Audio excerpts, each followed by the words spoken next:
I grew up going to church with my grandma. She would come out there every weekend and grab all the kids and take us to church. About high school, I stopped going, just lived the normal life of a teenager, went through high school. And then I met my ex-husband, and a couple years later we got married, and we didn't go to church. God wasn't in our relationship. I could probably pretty much say that I was an atheist. Like, I did not believe in God. There was all kinds of doubt that I had. Our relationship was straying apart, and I just resulted to something that would get my mind off of it. And that caused me to cheat, and that caused me to sin. He found out, and then that's when we split up. He was willing to work on it, but I just was not. I don't know if I just wanted a change, or, and that sounds bad. Like, that's terrible to say. You know, someone that you've been with for 10 years, you just stop loving them. Like, how does that even happen? How do you do that to somebody? How do you tell somebody that you don't love them anymore?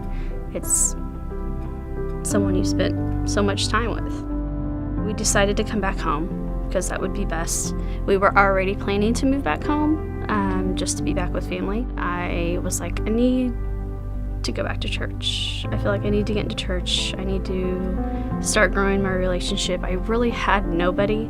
I moved back and I had my family. So I asked my grandma. She's the only one that I know that religiously goes to church every Sunday, and she's like, you're not gonna like the church that I go to. She's like, there's a lot of older people, and there's not really anything that would benefit you there. You should try Pathway, because Pathway has a lot of good programs for Paige, and you can also get into some programs yourself.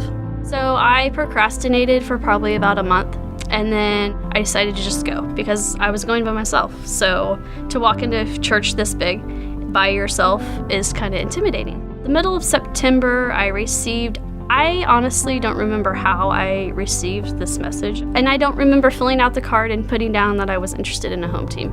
But somehow, I got a message on Facebook about this new home team that was going to be starting, the young adult Tuesday night group. I was like, I might as well just go. What's it gonna hurt? I walked into this room not knowing anybody. I felt like mostly everybody in that room had already known each other, and I really contemplated coming back the next week, but I was like, I'm gonna still do it. I'm gonna stick it out.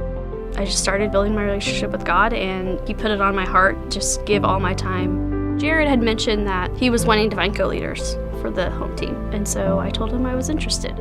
I had a lot of doubt in myself because I was like, I'm just getting back into church. I don't know how I'm even gonna do this. I just remember having a conversation. He told me I would change the world one day with how much passion I have for this, and that really meant a lot. To hear somebody say that to you.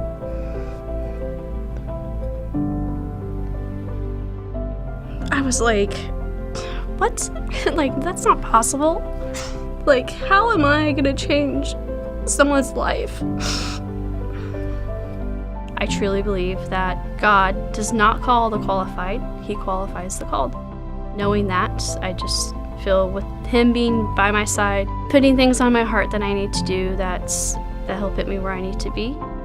I decided that with me continuing to grow my relationship with God, I should get baptized. When I went down in that water and I came back up, I felt awesome. I felt refreshed, and I just felt like this is a new step, a new life, a new direction, a new journey.